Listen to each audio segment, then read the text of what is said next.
a comenzar con lo que es la deshidratación. ¿Ya? ¿Y qué es deshidratación? ¿Quién sabe? Ya hablamos de deshidratación.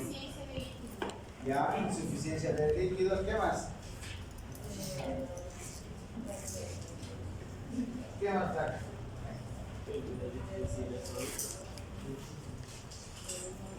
¿Cómo es? ¿Qué es deshidratación? Bueno, a manera de introducción, es muy importante saber lo que es una deshidratación, porque, como hemos visto, es una consecuencia, es una complicación que se presenta generalmente en pacientes pediátricos. ¿Ya? ¿Por qué?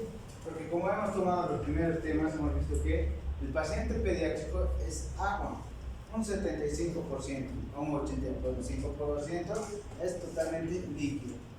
¿Y qué pasa si nuestro pacientito tiene diarrea, vómitos, fiebre? Pierde líquidos. Y si pierde líquidos, nos va a llevar a diferentes complicaciones, como lo que es la diarrea. Y si nosotros no sabemos manejar de manera adecuada esta complicación, el paciente va a llegar a un shock hipovolémico, ¿no? Es más complicado ya manejar al paciente, ¿no? Entonces, la deshidratación, como hemos dicho, es la complicación de lo que es un proceso gastrointestinal agudo que nos puede llevar a la muerte, ¿ya? Y es la principal causa, ¿no?, de una complicación.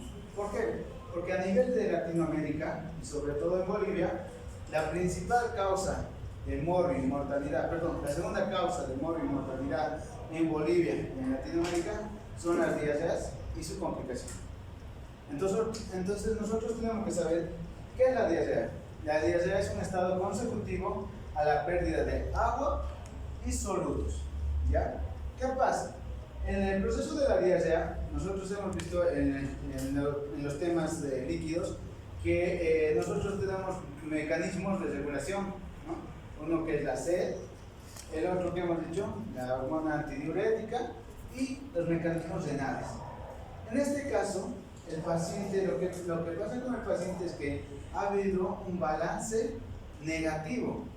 ¿Qué quiero decir? Que por más que todos esos mecanismos han querido soportar que el niño estaba perdiendo líquido, que no todo consumía bastante líquido, el niño ha tenido un desbalance negativo, ha perdido líquido, ¿ya? Como hemos dicho, es la principal causa de los procesos gastrointestinales. Pero aparte de los procesos gastrointestinales, nosotros también tenemos otras causas, como procesos neumónicos. Ya les hemos explicado, ¿no?, cómo era el proceso del proceso patológico y el proceso normal. A través de la respiración nosotros botamos líquido, ¿ya? A través de lo que es la respiración botamos líquido, ¿ya? Entonces los procesos como que nos lleven a la fiebre, por ejemplo en una gingivoestomatitis herpética, te llega a una fiebre de 38 y 39 grados y va a hacer que pierdas líquido. Una neumonía va a hacer que pierdas líquido. Una sepsis, un proceso séptico que se da generalmente en los pacientes neonatales, va a hacer que pierdas líquido. En la sepsis, específicamente a un tercer espacio, ¿ya? Entonces, como ya hemos dicho, es un balance hidroeléctrico negativo. Entonces, lo que quiero que aprendan es un proceso, es una situación secundaria, ¿qué? A cualquier proceso patológico, ¿ya? Que se va a producir o que va a producir déficit hidro, ya sabemos, agua, electrolitos, sodio, potasio y cloro, específicamente, ¿ya? Que compromete la función orgánica cuando no se sabe manejar al paciente. La causa etiológica se divide en dos, ¿no?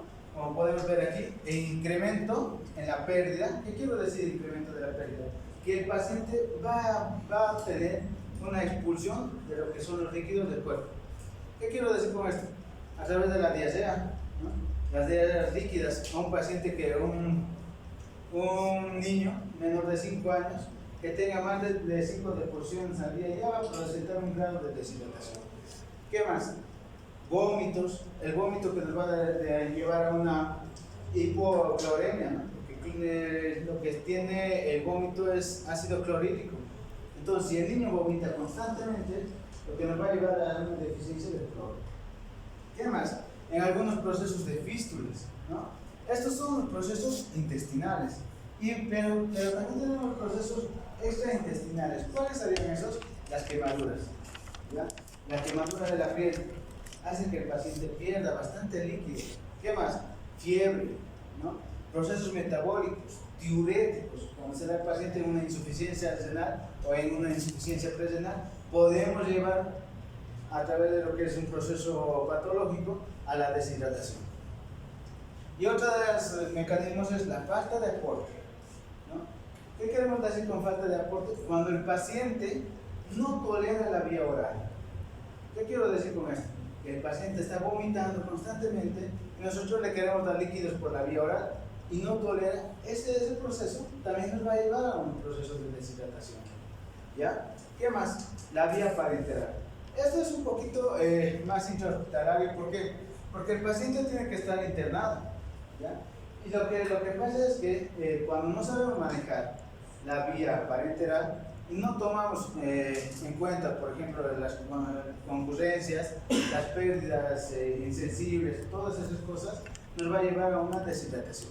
Por ejemplo, un neonato que está en fototerapia varios días y que no está lactando bien o no le estamos dando leche de manera adecuada, el foco de la fototerapia nos va a llevar a un grado de deshidratación.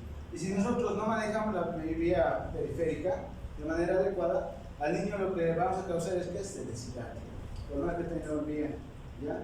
Entonces lo que estamos haciendo mal es que no estamos tomando en cuenta la fototerapia, no estamos tomando en cuenta que el niño no está tolerando bien la vía oral y no estamos tomando en cuenta que el niño puede estar vomitando o puede estar con diarrea.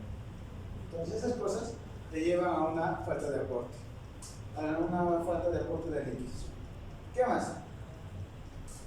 Esta es una tablita que tienen que acordarse porque es pregunta de examen y se divide en dos procesos: uno escaso aporte y excesiva pérdida. Es de acuerdo a los procesos patológicos que tenemos en el organismo. Por ejemplo, en los procesos gastrointestinales, diarrea, vómitos, ingesta de laxantes, síndromes de malabsorción que te puede llevar a lo que es la pérdida de lo que son los líquidos. En los procesos renales te puede dar poliuria, nosotros orinamos bastante, ¿no?, en mayor frecuencia, diuréticos y nefropatías, sobre todo las nefropatías tubulares, ¿no?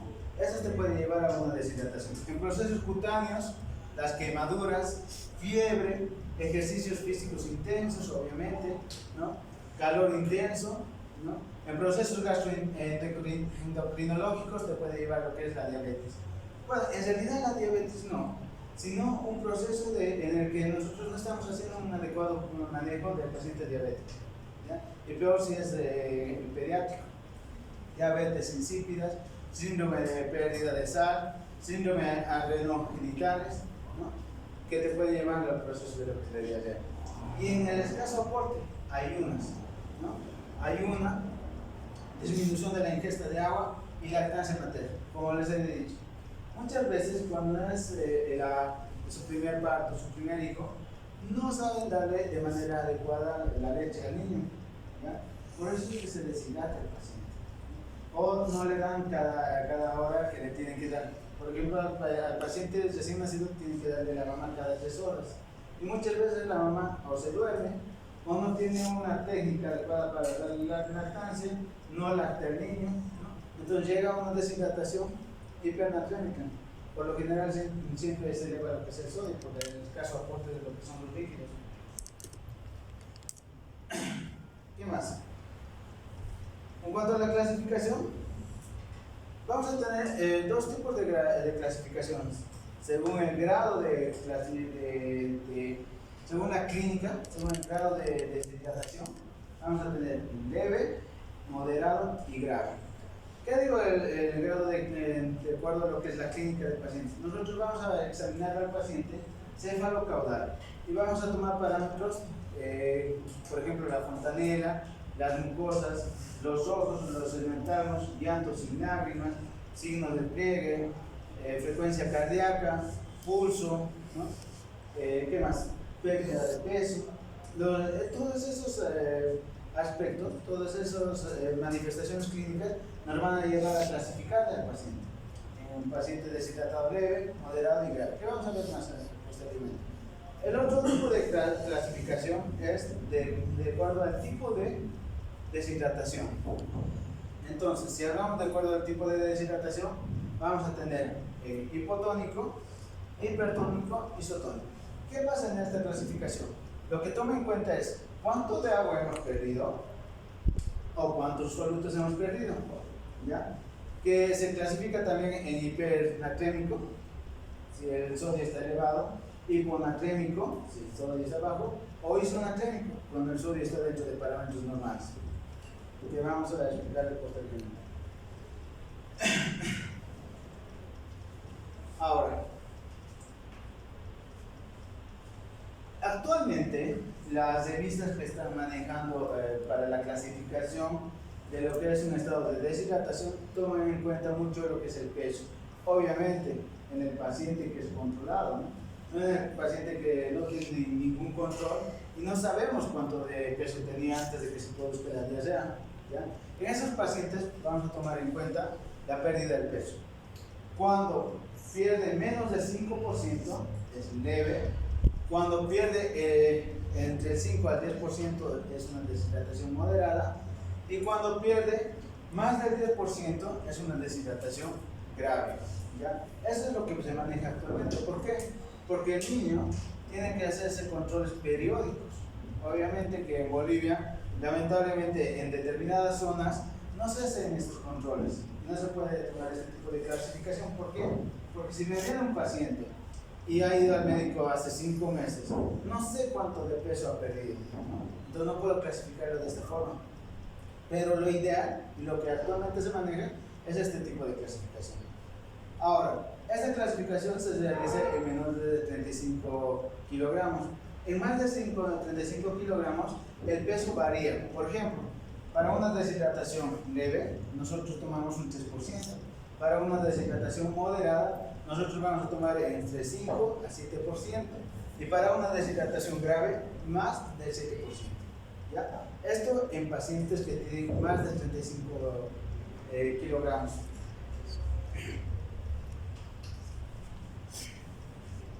¿Han entendido?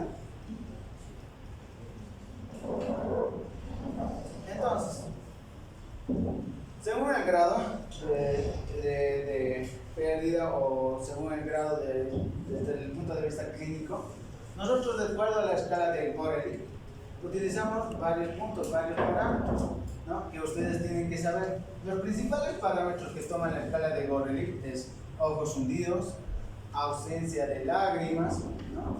Después mucosa seca, pérdida de turgencia cutánea, deterioro del estado neurológico. Es muy importante. Los aspectos con negro o un poco más ennegrecidos son los aspectos que tienen que tomar en cuenta ustedes, de manera que estos aspectos te dan el estado global del paciente, cuánto de deshidratado está el paciente, y te dan el grado de gravedad del paciente, ¿ya? Entonces nosotros tenemos que tomar en cuenta el pulso radial, frecuencia cardíaca más de 150 latidos por minuto, respiración anormal, diuresis disminuida, ¿qué más? Tiempo de relleno capilar más de 2 segundos, ¿no? Entonces, ustedes van a ver, van a poder puntuar, van a colocar la puntuación entre 3 leve, 3 a 5 moderado, 6 a 10 grave. ¿Esto por qué? Cada aspecto vale un punto, ¿ya?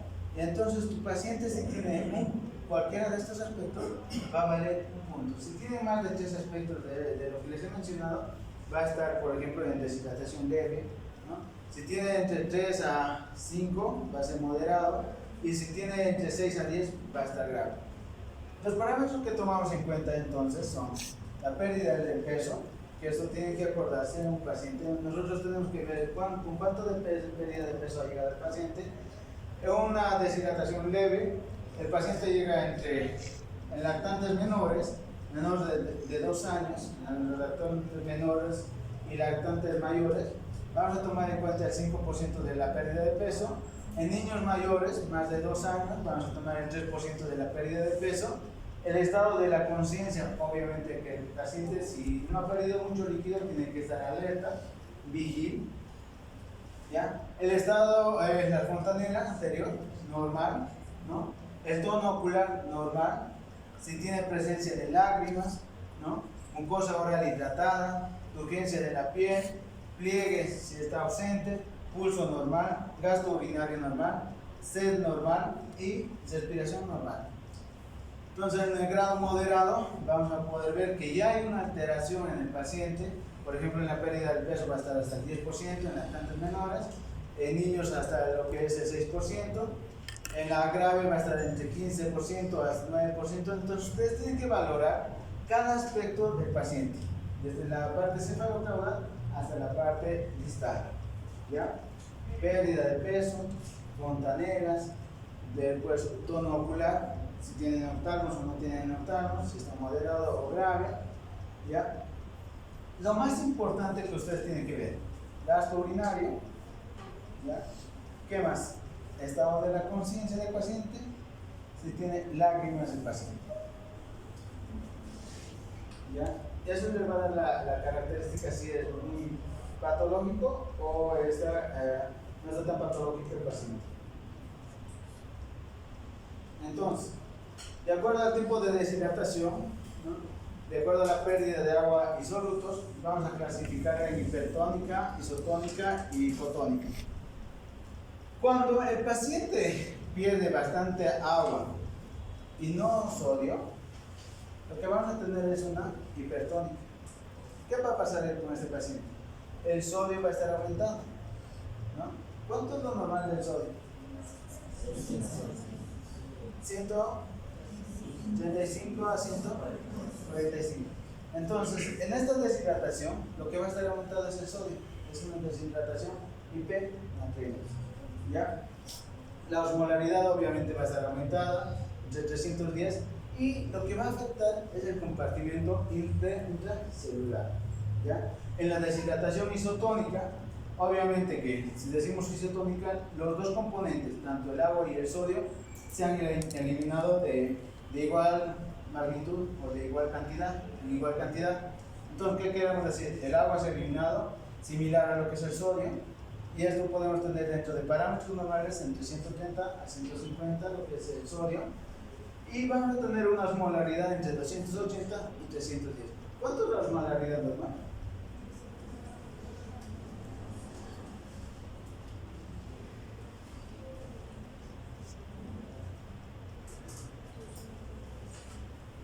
¿Cómo es? ¿Cuánto es?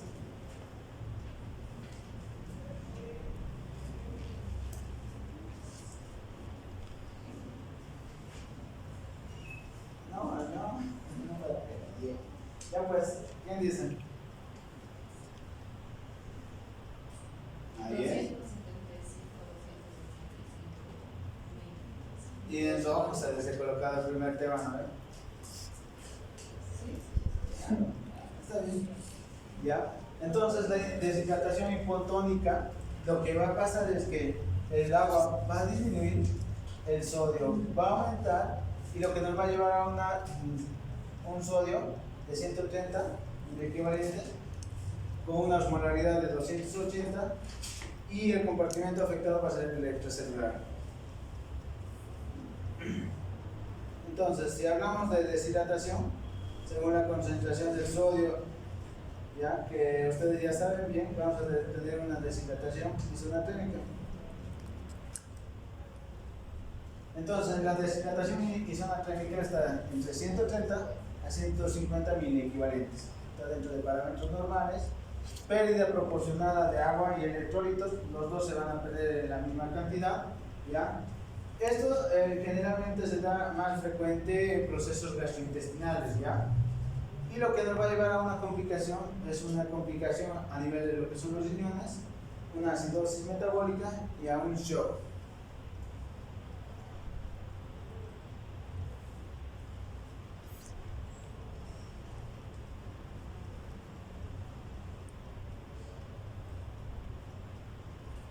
Ya.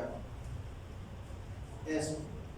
Entonces la deshidratación hiponatrémica es menor a 130 miliequivalentes, va a haber mayor pérdida de electrolitos que agua. También se va a dar en procesos gastrointestinales y en procesos de patologías suprarrenales. ¿Ya? Las complicaciones nos va a llevar a una hisonatremia. Y lo más importante, esta patología de la hiponatremia, nosotros no tenemos que hacerle una corrección rápida. ¿Ya?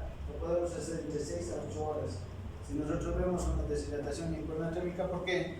Porque lo que le vamos a causar al paciente es un edema cerebral. Como ya les he explicado, ¿no? Procesos de ósmosis y procesos de difusión, ¿no? Entonces, de mayor cantidad a menor cantidad, el cerebro se va a edematizar. ¿Ya? Tienen que tener mucho cuidado para hacer el manejo del paciente. En una deshidratación hipernatrémica, está el sodio por encima de lo que son los 150 miliequivalentes y vamos a tener mayor pérdida de agua, electrolitos, también la causa es gastrointestinal. Generalmente esta deshidratación hipernatrémica es por un mal manejo, ¿no? En el paciente. ¿Por qué? Porque le hemos puesto bastante sodio, ¿ya? En vez de mejorar al paciente cuando están internados, nosotros no hemos tomado ese aspecto muy importante y lo que hemos hecho es colocar bastante sodio. Entonces, ¿qué sería una teratogenia? Porque nosotros estamos causando ese proceso. Las complicaciones más frecuentes son neurológicas, ¿ya? Y tarea de la casa van a ir a buscar qué complicación se produce con una hipernatremia en el cerebro. Entonces, las manifestaciones clínicas, de acuerdo a lo que son los procesos que ya les he mencionado, si es isotónico, vamos a tener un pulso rápido, frialdad, ¿ya? ¿Qué más? Palidez séptica, es una piel marmórea, una piel reticular, ¿ya? ¿Qué más? Una presión arterial baja, pliegue positivo, piel al tacto seca, mucosas secas, fontanela deprimida, globo ocular deprimido, sensorio letárgico y convulsiones raras. No presenta raras, no presenta convulsiones. Es una deshidratación hipotónica, el pulso está muy rápido, tiene frialdad, palidez, ¿no? La presión arterial está muy baja, el pliegue muy positivo, piel al tacto húmeda, mucosas viscosas, fontanela totalmente deprimida, globo ocular muy deprimido. En el paciente hipertónico vamos a tener un pulso menos rápido, ¿no? Lo más importante que tiene que ver en el paciente hipertónico es que este paciente sí presenta convulsiones. ¿Y por qué presenta convulsiones? Porque ustedes van a decir la próxima semana qué patología le va a dar al paciente, ¿no? ¿Ya? Entonces también vamos a tener el sensorio irritabilidad, globo ocular deprimido y mucosas ásperas, ¿ya? Esas son las características clínicas con las cuales su paciente va a llegar al hospital. Entonces, ¿cómo hacemos el diagnóstico? ¿Cómo diagnostican ustedes la deshidratación?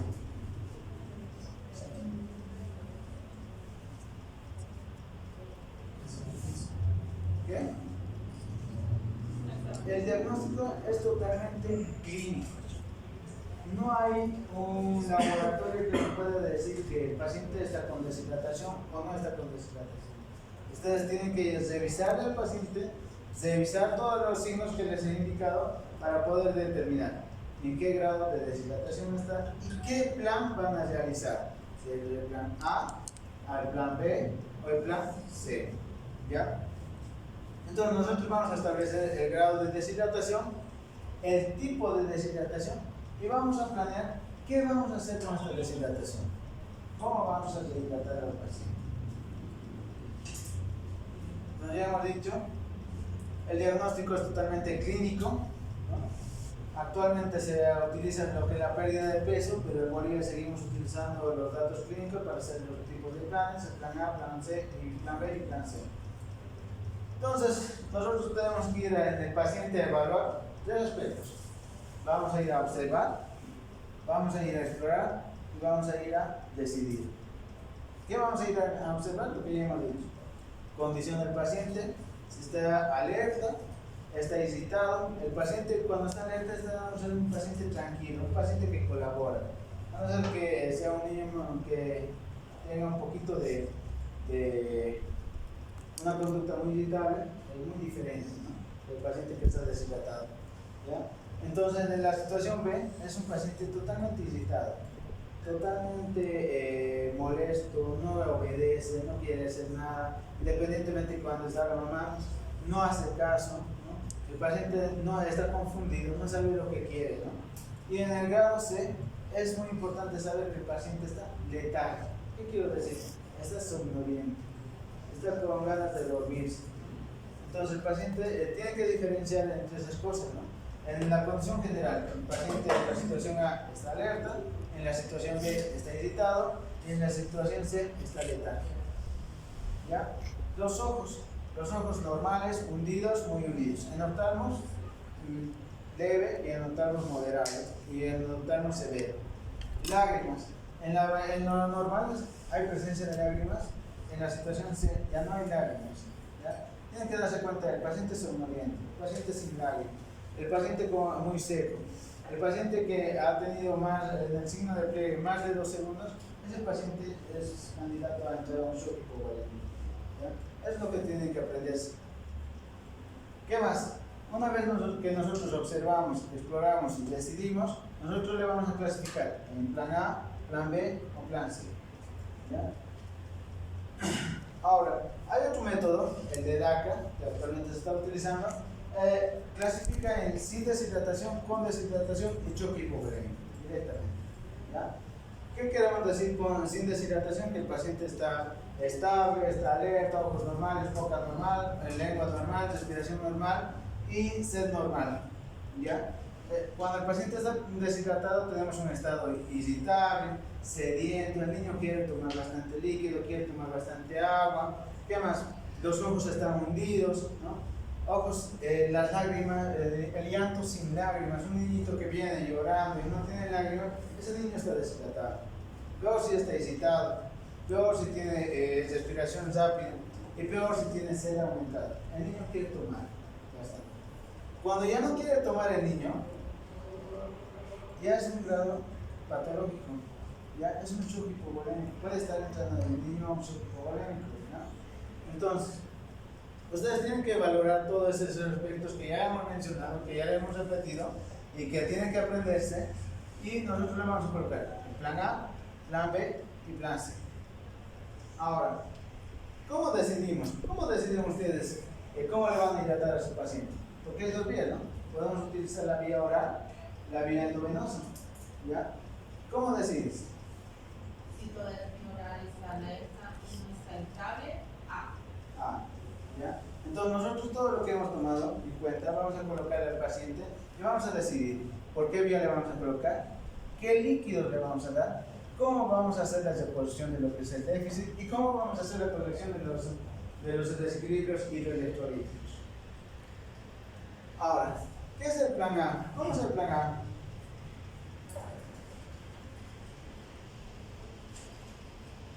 ¿Cómo es? ¿Qué?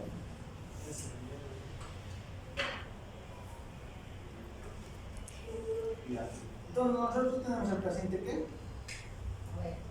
¿Está? ¿Qué? Está consciente, está alerta, está vigil, no tiene tantos signos de deshidratación, no tiene las glucosas secas, no tiene signos de pliegue, no tiene un llenado capilar más de 2 segundos. ¿Qué más? No tiene llanto con lágrimas. Entonces, a este paciente, aparte de eso, si tolera la vía oral, le vamos a hacer el plan A. ¿Y en qué consiste el plan A? El plan A es domiciliario. ¿Ya? Es lo que tienen que saber. Plan A es domiciliario. Nosotros llega el niño, lo vamos a valorar y le vamos a dar ¿qué? Sales de rehidratación. Vamos a hacer la terapia TROM que se hacía, ¿no? Terapia 2, TROM, que se hace terapia de rehidratación oral o solución de rehidratación oral. ¿Ya? Entonces, en estos pacientes, ¿qué tenemos que tomar en cuenta? Que la alimentación, el ABC, la alimentación. En este paciente no le vamos a decir a la mamá, no le dé comida. ¿Ya? Por más que tenga un vómito esporádico, le vamos a decir a la mamá que le dé bastante a su pecho. ¿Ya? No le vamos a decir, no, el pecho o la leche está mal. Tiene que darle el pecho bastante al niño. ¿Qué más? tenemos que indicarle cómo va a tolerar la comida, qué dieta puede hacer. Muchas veces antes se decía o se indicaba la dieta astringente. ¿Saben cómo es la dieta astringente? Es una dieta que se utiliza para poder disminuir lo que es la diarreas osmóticas preferentemente. Pero actualmente se ha visto que no es tan adecuado. ¿Por qué? Porque es una dieta en base a lo que es de canela, ¿ya? Después es maicena, plátano, manzana, ¿no? Esas cositas se le dan al paciente. Se le dice a la mamá que no le dé tantas soluciones hipertónicas, ¿ya? Entonces, nosotros le tenemos que recomendar a la mamá que continúe la alimentación. Si está tomando leche, que continúe tomando la leche materna de la mamá. Y la consulta educativa. Tenemos que educarle a la mamá sobre la higiene que tiene que tener el niño. Entra al baño, se lava la manito, sale del baño, se lava la manito, antes de comer se lava la manito. ¿Por qué? Porque hemos dicho que la principal causa para la complicación de una deshidratación es la diarrea. ¿Ya? Entonces nosotros a la mamá, lo que tienen que saber ustedes es domiciliario, es ambulatorio, nosotros le mandamos un de deshidratación a la casita, le enseñamos la dieta, le enseñamos que tiene que tomar bastante liquidez alcohólicos y educación en el higiene. ¿Ya? Ahora,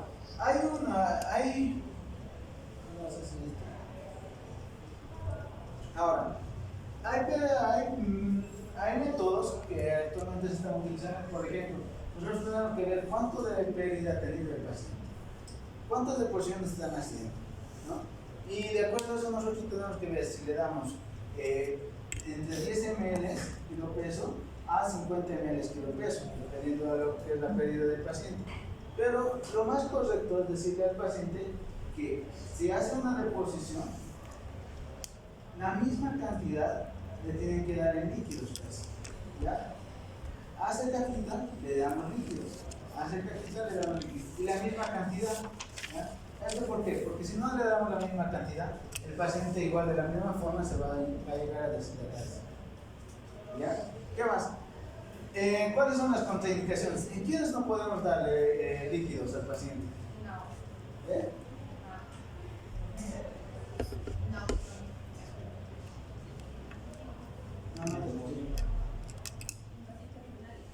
Pacientes señales, ¿ya? Puede ser.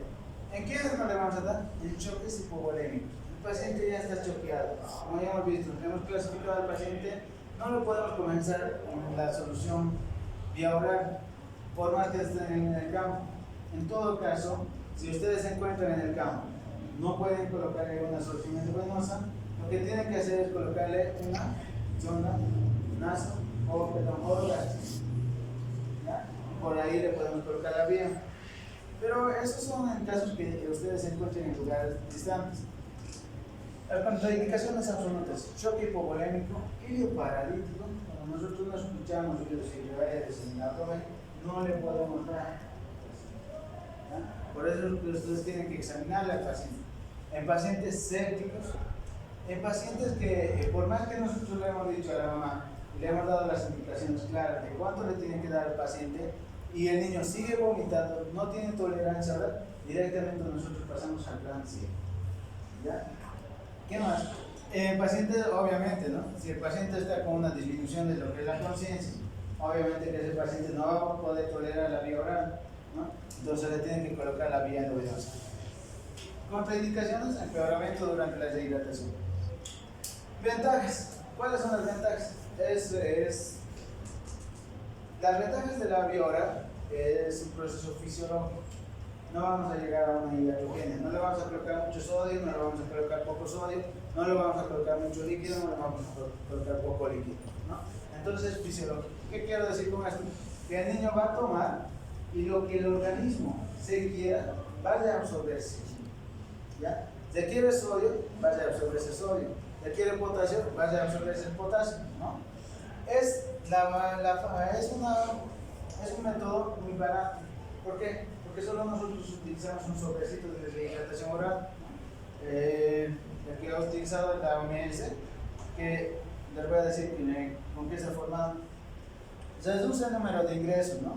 y la introducción a la alimentación es un poco más precoz. Ahora, ¿sabe por qué se ha formado el sobrecito de hidratación oral?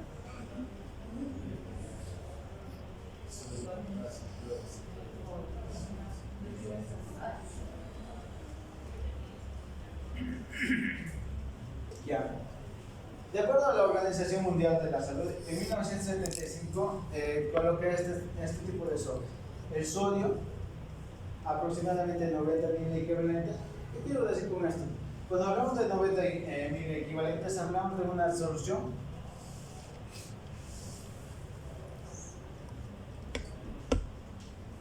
hipertónico, hipotónico o es una solución hipertónica, ¿no? Está aumentado del tono.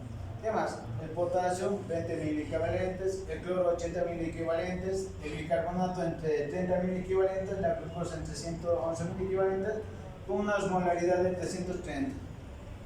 ¿Qué quiere decir eso? ¿La osmolaridad cuánto está? Aumentado. ¿Cuánto es la osmolaridad? Entonces es una solución hiper. ¿Ya? ¿Por qué no se le da mucho a esta solución hipermolar? Porque ya no se utiliza.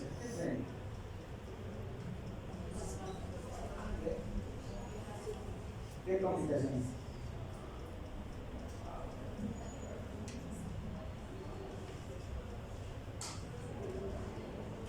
¿Cómo estoy? ¿Ya?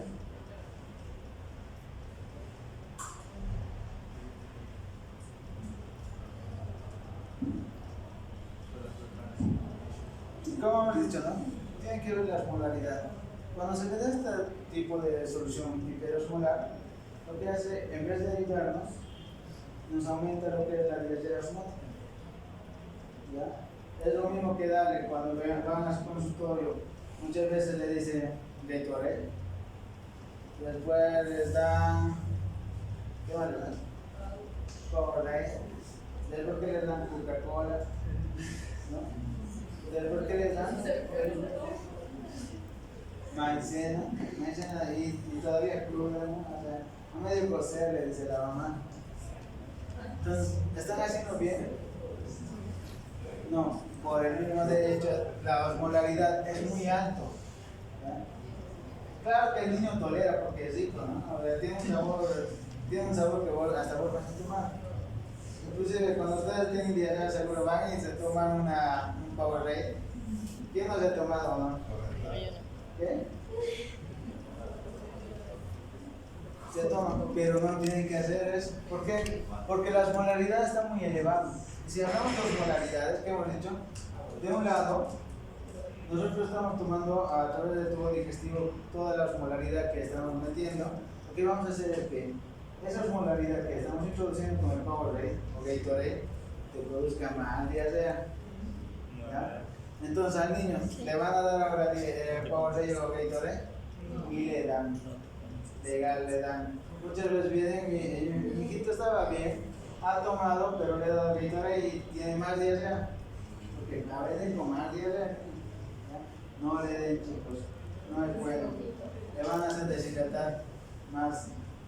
Y ese niño no se va a mejorar, va a internarse. ¿Ya? No va a mejorar nada.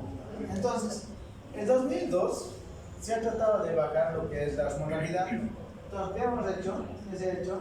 Tratar de bajar lo que es el sodio a 75 mil equivalentes, potasio 20 mil equivalentes, cloro 65 mil equivalentes, la base, lo que es el citrato, se ha manejado y la glucosa 75.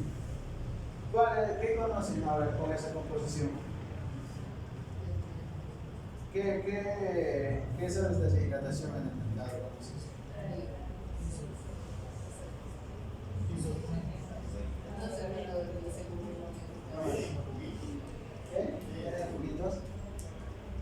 El furanil y el de sal. ¿Ya?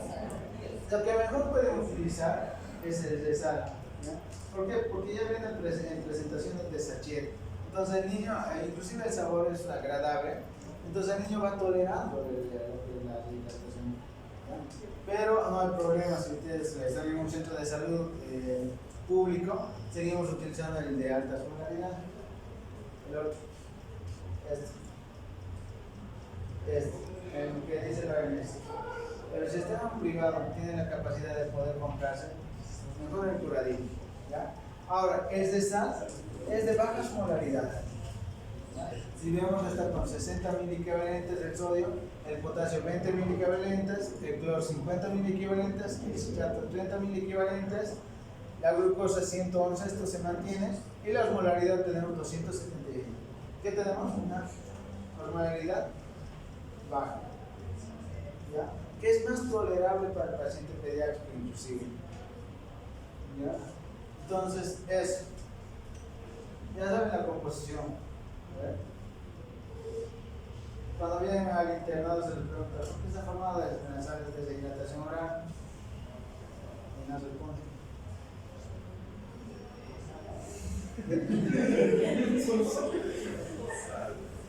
¿Por qué?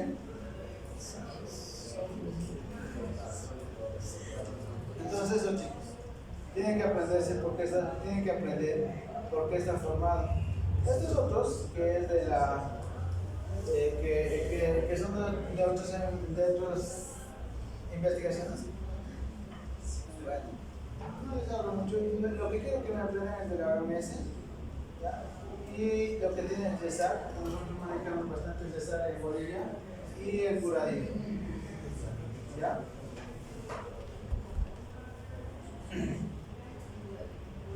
Entonces, si el paciente viene con un grado de deshidratación, como ya les he explicado, tiene que usted valorar cefalo caudal al paciente y lo han clasificado en plan B.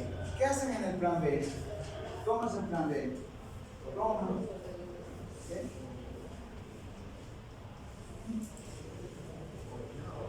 ¿Combinado? ¿Cómo combinado? Se observa a primeira hidratação por algumas horas e depois se vai bem para casa. Ya. Lo que se hace en el plan B es un plan, ya hemos dicho, el plan A es domiciliario, ¿no? Le enseñamos todo el ABC que tiene que tomar. El plan B es una internación transitoria, ¿ya? Lo vamos a internar al paciente en el hospital. Hay salas de deshidratación en todos los hospitales actualmente casi. Y a este paciente le vamos a administrar, y quiero que aprendan esto bien porque después no saben, de 50 a 100 ml kilopeso.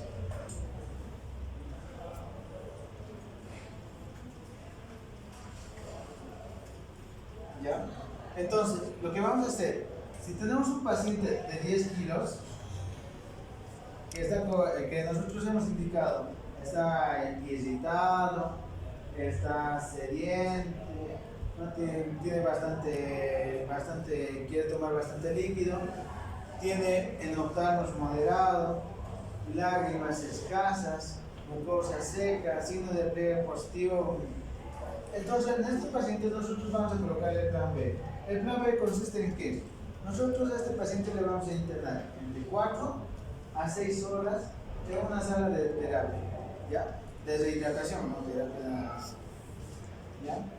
Entonces nosotros vamos a calcular 10 kilogramos. ¿Cuánto le vamos a dar? Nosotros vamos a colocar, por ejemplo, el paciente está deshidratado, pero está sediente, no está vomitando, le podemos dar entre 50 a 100 ml kilopeso. Le vamos a dar aproximadamente 100 ml kilopeso. Perdón, por 100, ¿cuánto nos va a salir? 1000. Esos 1000 nosotros le tenemos que dar en 4 a 6 horas al paciente, ¿ya? Si le vamos a dar en 4 horas, por lo general se utiliza, estos 1000 lo vamos a dividir entre las 4 horas. ¿Cuánto nos va a salir? 250 ml de peso, ¿ya? Perdón, 250 ml. Estos 250 ml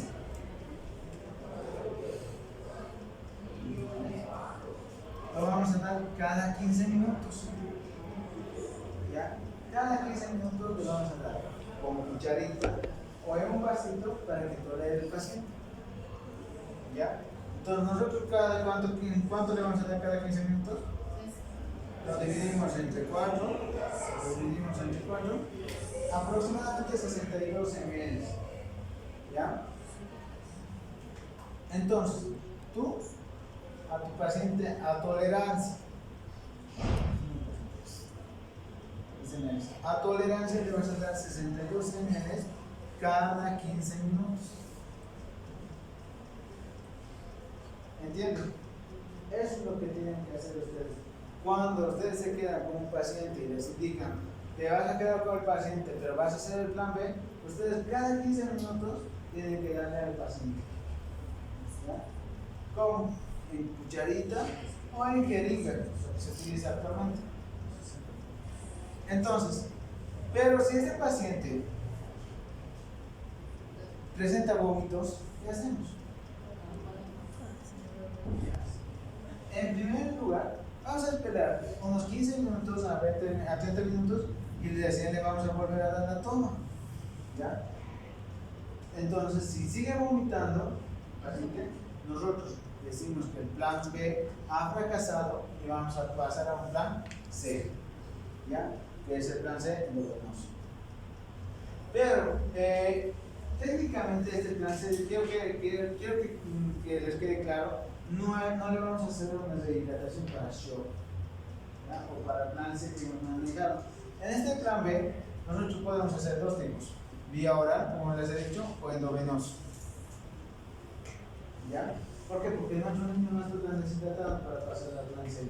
Pero hemos tenido una intolerancia oral. Entonces, lo que nosotros vamos a hacer en la vía endovenosa, vamos a pasarle a 20 ml. Nosotros, si el paciente vomita, cada 15 minutos por una hora. ¿Ya? Es lo que se puede hacer. ¿Qué más?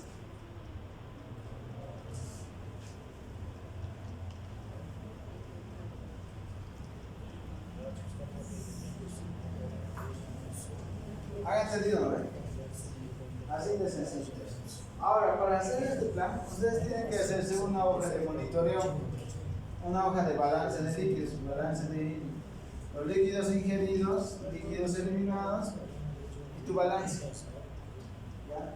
Frecuencia cardíaca, pulso, llenado capilar, todo eso tienes que monitorizarle tú cuando estés haciendo este tipo de balance.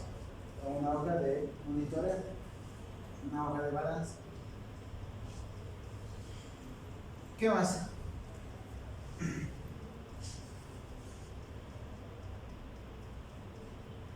Ahora, ¿en qué nos vamos a decir que el plan ha fracasado? Si empeora la deshidratación. Estamos dando al paciente 62 ml, pero muchas veces el paciente viene con una diarrea que es abundante, líquida en varias oportunidades y se está deshidratando más tu paciente. Tú lo has clasificado en deshidratación moderada y el paciente sigue haciendo deposiciones en abundante cantidad y en varias frecuencias, ¿no? Varias veces. Entonces tú le vas a pasar directamente al plan C. ¿Ya? ¿Qué más? No se consigue la deshidratación en 8 horas. Nosotros, a pesar de que hemos tenido al paciente 4 horas, le hemos rehidratado, ha vomitado o no estaba tolerando bien, y en las 8 horas no se ha corregido, pasamos abriendo venosa. ¿Ya? Rechazo de la toma con el paciente porque se ha aburrido, se ha cansado, el niño no quiere dormir, pero sigue haciendo diarrea, vamos a pasar a la abriendo venosa.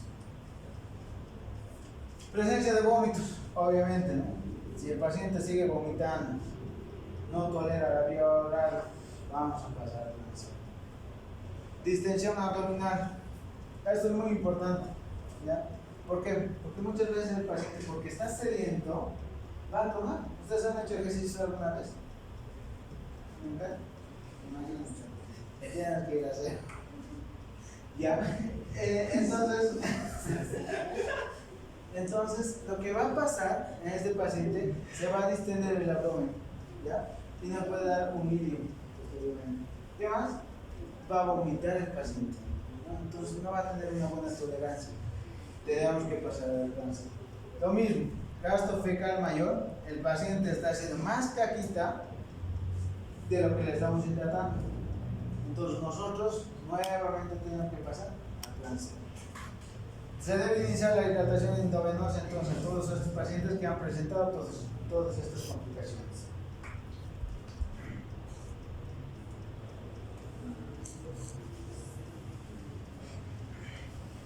En la fase de rehidratación, en las dos fases, muchas veces te dicen hay que hacer una fase de rehidratación y una fase de mantenimiento. En la fase de la hidratación vamos a tomar en cuenta la estimación del déficit, como les he dicho, ¿no? ¿Cuánto de pérdida de peso ha tenido? ¿Cuánto creen que ha hecho las deposiciones? Entonces, de acuerdo a eso, nosotros vamos a hacer, de acuerdo al peso significativo, vamos a tomar un volumen de 50 ml de peso aproximadamente que le tenemos que hidratar al paciente. ¿Qué más? Deposición del déficit, ya hemos dicho, 4 a 6 horas del paciente tenemos que hacerlo hasta las 8 horas. Después decimos el fracaso terapéutico y pasamos a la vía endovenosa. Esto es muy importante y es la patología que van a ir a leer por una hipertonía, ¿no? O hipernatremia. ¿Por qué no se puede hacer una rehidratación oral en menos de 12 horas a un paciente? Sí, una causa es el edema y otra causa es una patología muy importante que ustedes tienen que saber para que no le provoquen al paciente. Y luego vamos a ver la valoración del estado de hidratación. Entonces, una fase de deshidratación oral no debe durar más de 12 horas en el paciente. ¿Ya? Y la fase de mantenimiento. Al niño le vamos a indicar a los papás la forma de dar, cómo tienen que dar la deshidratación oral, ¿no? El número y el volumen de la. Por lo general, en el mantenimiento le vamos a decir al papá, hace caquita y la misma cantidad le tienes que dar en salas de hidratación a tu hijo, ¿ya? Para que no se deshidrate. Después pasamos al plan C. ¿En quién está indicado el plan C?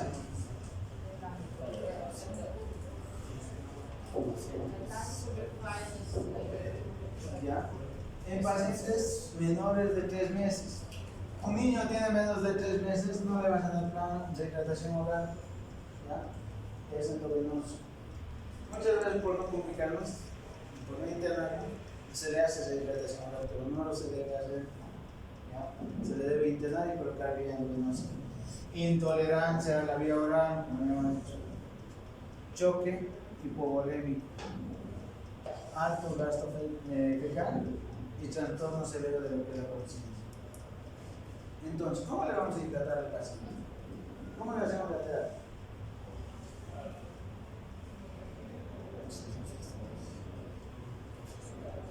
¿Cómo le hidratan? ¿Cómo le van a decir al paciente? ¿Con qué indicación le van a colocar?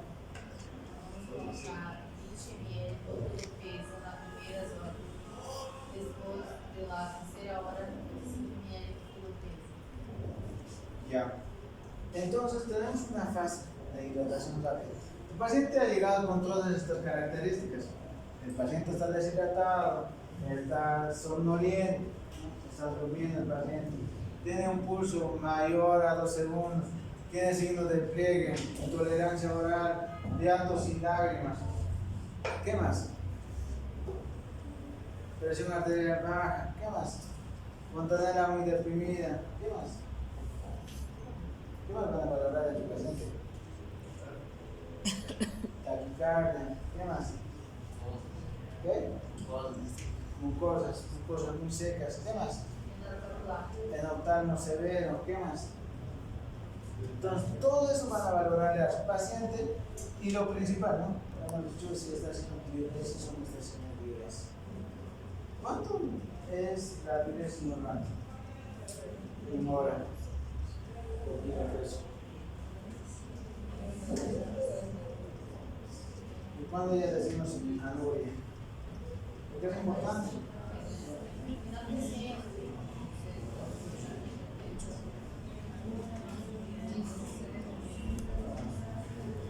¿Menos de qué?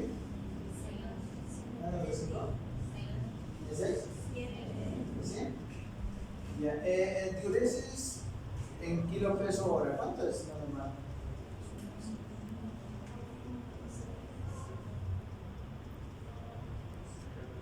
¿Cómo es? Tienen que saberlo. ¿Por qué tienen que saber eso? Porque si no sabe y su paciente en 4 a 6 horas no está orinando, ¿qué complicaciones va a producir? ¿Sí?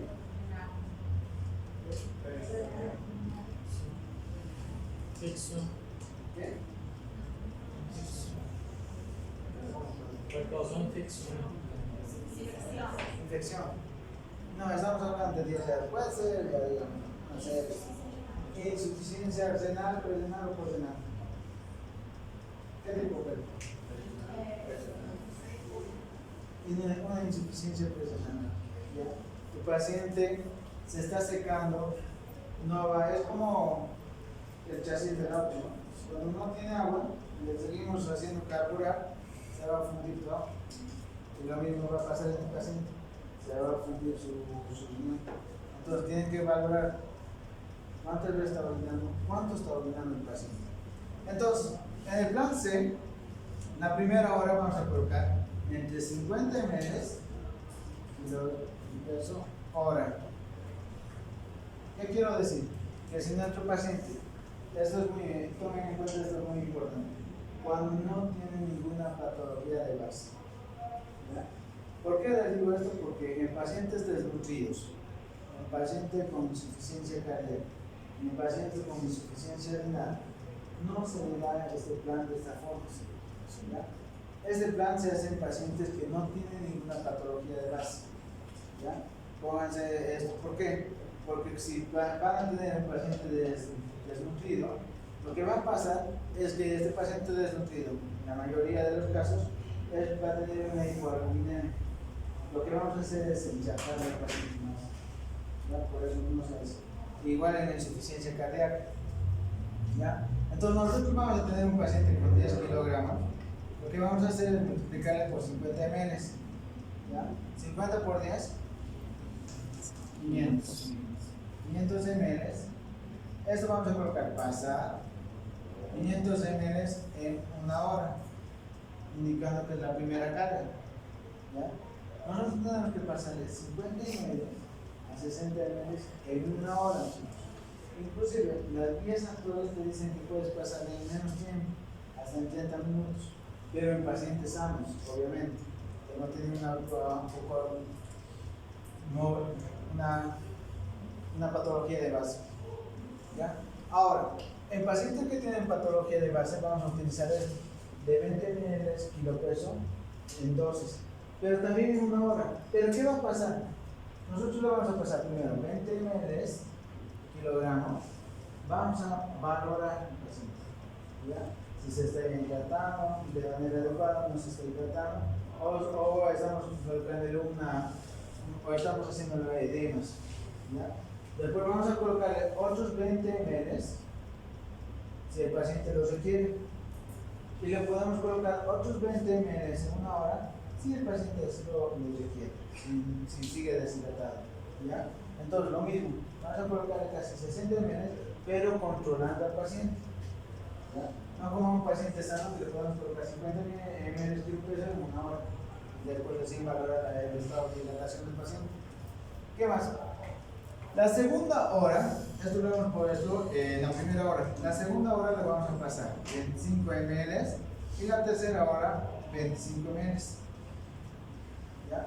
Entonces nosotros le vamos a pasar al paciente en 3 horas 100 ml kilopeso. ¿Entienden? ¿Ya? Es una fase de hidratación rápida. ¿Cuáles son las ventajas? Normohidratado, ¿no? Se va a ir normohidratado rápido. De acuerdo a normohidratable, obviamente que los líquidos ya van a estar de manera adecuada, el paciente ya no va a estar tan somnoliento, va a estar más alerta. Vamos a iniciar lo que es la terapia de deshidratación oral, o iniciamos lo que es la alimentación precoz. Nos acorta el tiempo de estadía en el hospital y acorta la utilidad de la piel venosa. Contraindicaciones: en recién nacidos, como ya les hemos dicho, hasta los 3 meses. En anemias mayores de 160 miliequivalentes, nefropatías, cardiopatías sin primer estado. Lo que vamos a producir en algunas ocasiones, y tenemos que tener cuidado, es el edema cerebral.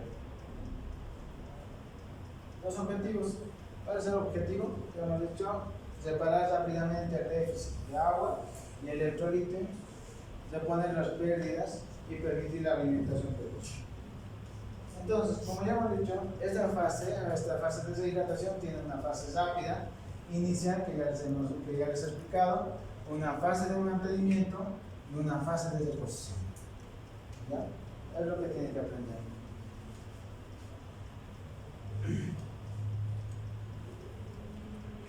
En la fase inicial, vamos a poner rápidamente el volumen intravascular, ¿no? Con cationes. Vamos a restaurar la perfusión normal de lo que es el paciente. Y el objetivo, como ya hemos dicho, desaparición de los signos de deshidratación, eliminación de la orina y recuperar el peso del paciente. Entonces es lo mismo que ya les he explicado, ¿no? En la primera hora, del 100% que vamos a utilizar de los líquidos, le vamos a colocar 50%. En las 2 horas siguientes, 25 a 25%. Obviamente, siempre haciéndoles de valoración cada plan que nosotros hagamos. Le colocamos 50 ml, valoramos al paciente, sigue deshidratado, le colocamos otros 25 ml, valoramos al paciente, sigue deshidratado, le colocamos otros 25 ml.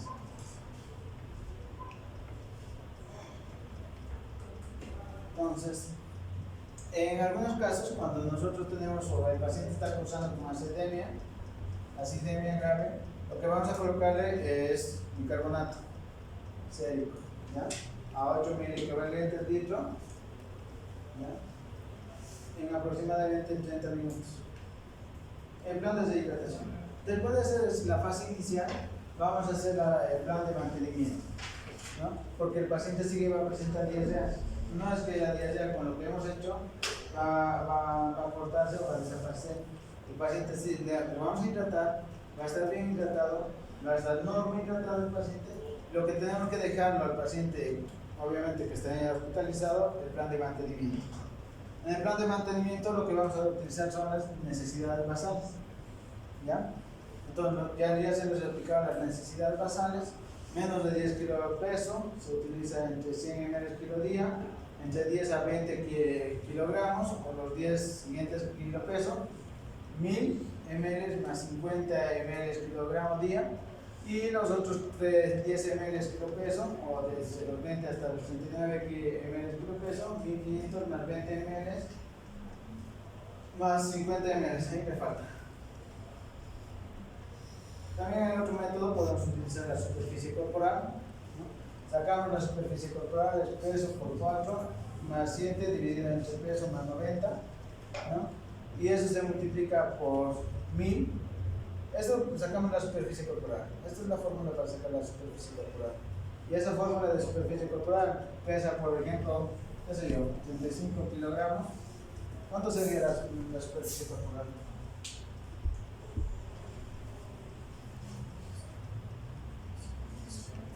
Te sale algo de 0.3 o 0.4. Entonces eso es 0.4 por 1500 ml. ¿Ya? Es otra forma de sacar. Ahora podemos hacer por la superficie corporal, por la fórmula de Colli de Sega, ¿no? Y eso va a ser tus necesidades basales. ¿Ya?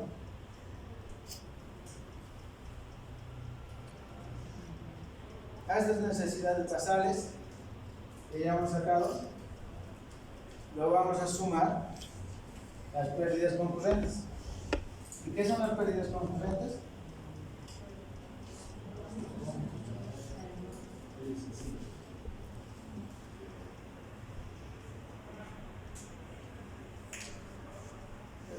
Son los vómitos o las deposiciones que presenta el paciente. ¿Con qué patologías más está eliminando lo que son los líquidos? Entonces, ya le hemos dicho necesidades basales más estas pérdidas concurrentes. Eso es para el plan de mantenimiento lo que vamos a hacer. Tomamos las necesidades basales, pueden utilizar el método que ustedes quieran, Colli de Sega, o el método de la superficie basal, la superficie corporal, perdón, más pérdidas concurrentes. Si el paciente presenta 4 deposiciones, le vamos a aumentar 20 kilos, 20 ml kilogramos.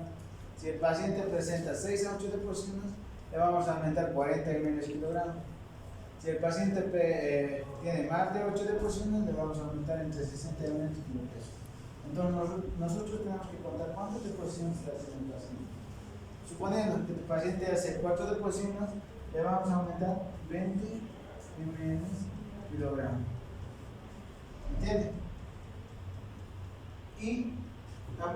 vamos a tomar el déficit previo. El déficit previo nos quiere decir que el paciente, ¿con cuánto estaba antes de que tenga la deshidratación y cuánto tiene actualmente? Entonces, muchas veces se utiliza esta fórmula, pero lo más recomendable es utilizar el peso previo menos el peso de deshidratado dividido entre el peso previo. Peso previo por 100. ¿Ya? Eso es lo que vamos a sacar. Y lo vamos a aumentar, lo vamos a sumar a las necesidades basales, a las pérdidas concurrentes y el déficit previo. ¿Ya? Entonces, ¿qué vamos a hacer? Vamos a calcular todo esto vamos a sumarle y vamos a pasarle en las siguientes 16 horas aproximadamente. ¿Ya? Las primeras horas vamos a sacar de todo lo que hemos sumado, de las necesidades basales, vamos a sacar de las pérdidas concurrentes y del déficit previo. Lo que vamos a sacar es un tercio de las necesidades basales, un tercio de las pérdidas concurrentes y medio de lo que es las pérdidas, de lo que son las déficit previo. ¿Ya?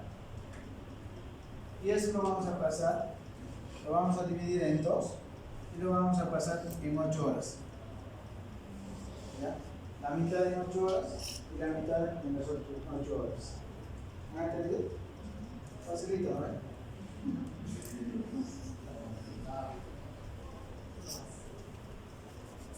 Les voy a mandar ejercicios de esto.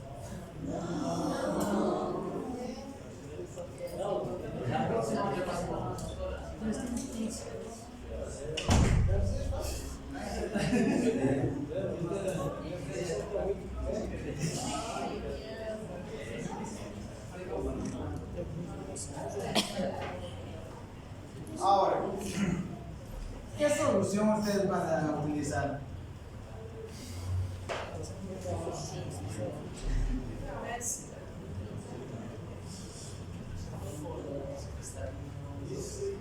¿Qué soluciones conocen? ¿Qué? Ya, solución glucosalina. ¿Qué más?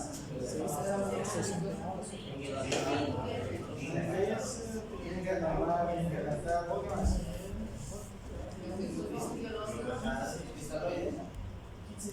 Cristaloides,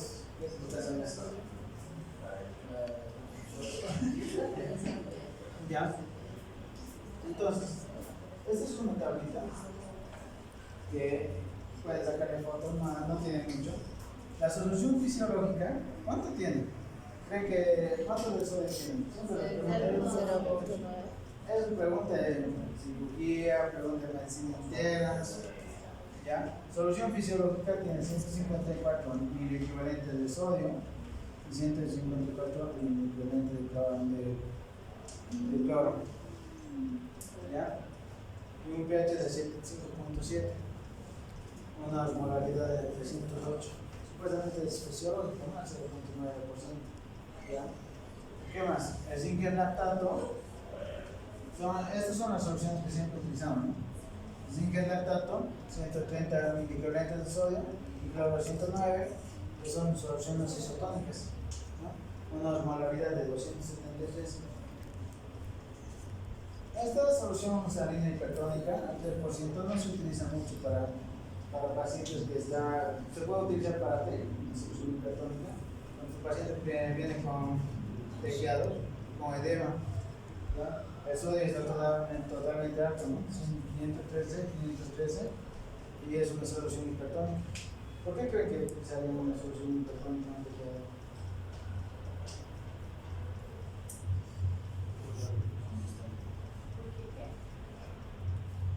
un paciente te queda? ¿Por qué utilizaría solución hipertónica?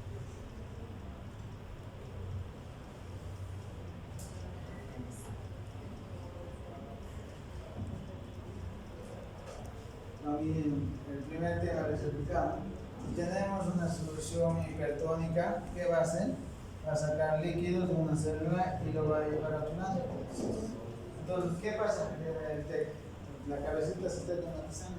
Está sacando líquido. Y hay que sacarle esos líquidos, deshacerlos. Por eso utilizamos solución. Entonces, tenemos una solución fisiológica del 0.9%. Es una solución isotónica, ¿no? Que tiene entre 308 miliosmoles, aporta agua, sodio, cloro, ¿no? Pero ¿qué pasa con la complicación si le colocamos mucho de esta solución isotónica? ¿Qué nos pasaría? ¿A qué complicación le llevaríamos? A una hiperacción hiperclorémica. ¿Ya? Entonces, aquí está, una situación hiperclorémica. Si le damos en exceso en edemas, ¿ya? Por eso es que tienen que tener cuidado también. ¿Qué más? Precauciones en cardiopatías, hipertensión, estados edematosos. La velocidad de administración es de 150 a 300 ml/hora. ¿Ya? Nada más, es una solución isotónica. Es lo primero que podemos utilizar, ¿no? Tú, si llega tu paciente, está deshidratado, le clasificas en paciente deshidratado C, nosotros lo que vamos a utilizar es una solución fisiológica. Después lo que vamos a utilizar, o podemos utilizar, es una solución rica en lactato. ¿Por qué? ¿Por qué utilizar eso? Es mejor utilizar el zinc en lactato. Hay estudios que dicen que es mucho mejor utilizar el zinc en lactato. ¿Por qué? Porque el lactato, en un proceso metabólico, se convierte en el hígado, se convierte en carbonato. Y nosotros, ¿qué hemos dicho? El bicarbonato es el principal buffer, como quiere llamarle, amortiguador de la prestación en el organismo. Entonces, si nuestro paciente está deshidratado, no le está llegando buena perfusión de sangre, ¿no? A los tejidos, ¿qué va a pasar? No va a llegar a una acidosis. ¿Qué tipo de acidosis? Metabólica. ¿Por qué? Porque no estamos perfundiendo bien. ¿Ya? Entonces, lo que más se recomienda es el lactato. ¿Por qué? Porque no va a producir el bicarbonato. ¿Ya? ¿Qué más? La composición ya les he dicho. El contenido iónico y las molaridades alrededor de 273 micromoles. Esa es la solución glucosalina que se coloca en pacientes ya. Obviamente, en el paciente pediátrico, lo primero que se coloca es o solución fisiológica o solución rigelactante. ¿Ya? Ahora, después de hidratar al paciente, después de hacer la hidratación rápida que ya les he enseñado, 50 ml la primera hora, 25 ml kilo peso la segunda hora y 25 ml la tercera hora, nosotros, si está ya hidratado el paciente, no hemos visto, está no muy hidratado, vamos a pasar a una solución con glucosa. ¿Ya? Podemos utilizar en pacientes en lactantes mayores y menores al 5%, ¿ya? En neonatos al 10%. ¿Qué más? La solución glucosalina, esta tiene sodio y tiene glucosa, pero glucosa de 3.5 gramos, un sodio de 0.35 gramos. ¿Ya? Es la diferencia, ¿no? En la solución glucosa al 5%, eso tiene menos, casi la mitad. ¿Qué más? Shock. Ahí está.